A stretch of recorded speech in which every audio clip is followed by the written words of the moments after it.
لیکن ایک بات جو ہماری یہ امت کا مسئلہ میں بتایا نا، حضور صلی اللہ علیہ وسلم فرمایا قرآن پکڑو تو ہر کتاب پکڑ لیے، قرآن پڑھنے کی توفیق نہیں ہو رہی، اور حضور صلی اللہ علیہ وسلم فرمایا میرے اہل بیت سے محبت کرو تو سب سے محبت ہو رہی ہے لیکن اہل بیت سے نہیں ہو پا رہی. یہ افسوس کی بات ہے. بھئی عشرہ صحابہ کرام پکی بات ہے، بہت اچھی بات ہے، لیکن حضور صلی اللہ علیہ وسلم اہل بیت میں بھی 10 کو جنتی فرمائے ہیں ایک ہی سٹنگ میں. عشرہ اہل بیت کبھی یاد نہیں رہے جی. عشرہ مبشرہ کہتے فوراً ذہن صحابہ کی طرف جاتا، بہت اچھی بات ہے، صحیح بات ہے، لیکن جب عشرہ مبشرہ 10 جنتی کہا جائے تو حضور صلی اللہ علیہ وسلم کی گھر کی طرف خیال کیوں نہیں آتا؟ کیوں نہیں آتا یہ خیال؟ آپ دیکھیں حدیث شریف ہے، امام طبرانی نے المعجم میں اس کو نقل کیا ہے. حضرت عبداللہ ابن عباس رضی اللہ عنہ فرماتے ہیں کہ حضور اکرم صلی اللہ علیہ وآلہ وسلم ارشاد فرمائیں ایھا الناس، اے لوگو، الا اخبرکم بخیر الناس جدا و جدتا، اے لوگو کیا میں تم کو آگاہ نہ کروں، کیا تم کو میں وہ خبر نہ سناؤں کہ سب سے اچھے دادا اور دادی والے کون ہیں؟ سب سے اچھے نانا نانی والے انسان کون ہیں کہ روئے زمین پہ ان سے اچھا نانا نانی کسی کو ملا ہی نہیں. یہ کون لوگ ہیں؟ پھر فرماتے الا اخبرکم بخیر الناس عما وعمتا، کیا میں تم کو نہیں بتاؤں کہ سب سے اچھے چاچا اور سب سے اچھے پھپھو کس کے ہیں؟ سب سے اچھے چاچا کس کے ہیں؟ سب سے اچھے پھپھو کس کے ہیں؟ جی.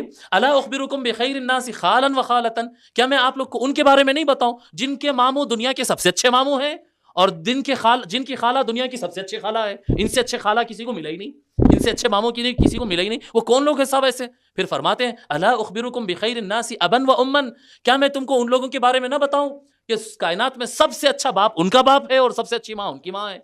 یہ کون ہے بھی یہ؟ فرماتے آقا صلی اللہ علیہ وسلم خود ہی سوال قائم کرتے ہیں، یہ انٹرسٹنگ پیدا کرنے کے لیے خود ہی حضور کوسچن کرتے ہیں. پھر اس کے بعد فرماتے ہیں ہم الحسن والحسین، وہ حسن و حسین ہے، وہ حسن و حسین ہے، جدہما رسول اللہ و جدتہما خدیجہ، ان کا نانا اللہ کا رسول ہے، ان کی نانی سیدہ خدیجہ ہے. ان سے بڑے کس کو لا سکتے بتائیے آپ جی. لوگوں کو جنتوں کی بشارت دی جاتی ہے. ام المؤمنین سیدہ خدیجہ کے کون کون سے کیسے کیسے محل ہے وہ حدیثوں میں لکھا ہوا ہے. جنت میں کیسے محل رہیں گے ام المؤمنین خدیجہ کے لکھا ہوا ہے احادیث شریفہ میں. کہاں سے لا سکتے ہیں ان سے بہتر جی؟ تو فرماتے ہیں ان کے نانا رسول اللہ ہے، ان کی نانی خدیجہ ہے، ان کی ماں فاطمہ ہے، ان کا باپ علی ہے. حضور اکرم صلی اللہ علیہ وآلہ وسلم کے بعد ان سے بہتر کس کو لا سکتے ہیں آپ جی؟ علی سے بہتر باپ کہاں بتا سکتے اور سیدہ فاطمہ سے بہتر ماں کہاں بتا سکتے؟ حضور صلی اللہ علیہ وآلہ وسلم فرمائے بھئی حسن و حسین سے بہتر ماں باپ کسے ملے جی؟ علی ان کا باپ ہے، فاطمہ ان کی ماں ہے. پھر فرماتے ہیں وعمہما جعفر، اس سے بہتر چچا کس کو مل سکتا ہے؟ جعفر الطیار جی، مولا علی کے بھائی حضرت جعفر رضی اللہ تعالیٰ عنہ، جس کو آقا صلی اللہ علیہ وآلہ وسلم زمین پہ فرما دیے تھے کہ اس وقت میں دیکھ رہا ہوں جعفر کو اللہ نے 2 پر دیا ہے، وہ جنت میں اڑ رہا ہے. بھئی ایسا چاچا کس کو ملے جی؟ ایسا چاچا کس کو ملے؟ حضرت جعفر، بولے ان کے آقا صلی اللہ علیہ وسلم فرمائے جعفر ان کے چاچا ہے، اور ان کے پھپھو ام ہانی، ابو طالب کی بیٹی ام ہانی ان کے پھپھو ہے. اتنی بہتر پھپھو کس کو مل سکتی ہے؟ پھر ان کا ماموں القاسم ابن رسول اللہ، میرا بیٹا رسول اللہ کا بیٹا قاسم حسن و حسین کا ماموں ہے. اس سے اچھا ماموں کہاں سے لائیں گے؟ کس کا ماموں کتنے بڑے نواب کا بیٹا ہے، کتنے بڑے جاگیردار کا بیٹا ہے، M P M L A اور منسٹر کا بیٹا ہے. رسول اللہ کا بیٹا ماموں کہاں سے لائیں گے جی؟ اتنا بہتر ماموں. پھر فرماتے وخالاتہما، ان سے اچھی خالائیں کہاں سے لائیں گے جی؟ ان سے اچھی خالائیں حسن و حسین کی جتنی اچھی خالائیں ہیں اتنی اچھی خالائیں کہاں سے لائیں گے؟ ان کی خالائیں زینب، رقیہ، ام کلثوم، تینوں رسول اللہ کی بیٹیاں ہیں.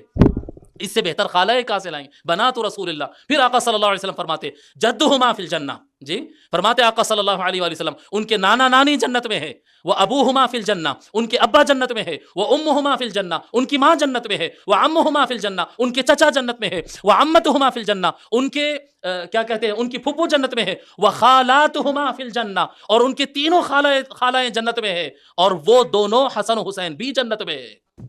اللہ اکبر. آقا صلی اللہ علیہ وآلہ وسلم یہاں پر لگاتار ایک سٹنگ کے اندر، یہ مشہور بات ہے کہ سب سے زیادہ نام حضور صلی اللہ علیہ وسلم عشرہ مبشرہ صحابہ کے لیے کہ ایک سٹنگ میں 11 لوگ کو جنت کی بشارت دی ہے. نہیں، آقا صلی اللہ علیہ وسلم جب اپنے گھرانے کا ذکر کیے تو 10 نہیں 11 کو جنت کی بشارت ایک ساتھ دی ہے جی. یہ اگر حضور اکرم صلی اللہ علیہ وسلم کا نام اگر اس میں سے نکال دیں تو 10 رہ جاتے ہیں. یہ عشرہ مبشرہ اہل بیت ہے. جب عشرہ مبشرہ کہیں گے نا 10 جنت کی بشارت والے، تو عشرہ مبشرہ صحابہ میں بھی ہے اور عشرہ مبشرہ اہل بیت میں بھی ہے. اہل بیت میں بھی. اور حب اہل بیت کا تقاضا یہ ہے کہ جب کبھی عشرہ مبشرہ کی اور جنتیوں کی بات نکلے تو آپ اہل بیت کا تذکرہ کریں. آپ اندازہ کرو، آپ سنیں یہ بات الا ماشاء اللہ جو کوئی شیخ الاسلام کو یا میرے کو یا کسی کو ایسے سن لیا ہوگا تو سن لیا ہوگا. عام طور پہ یہ 10 اہل بیت جنتی ہے، یہ سنے کبھی روایت جی. اب آپ کو اندازہ نہیں ہو رہا ہے کہ ہمارے پاس اہل بیت سے بے وفائی ہوئی ہے جی.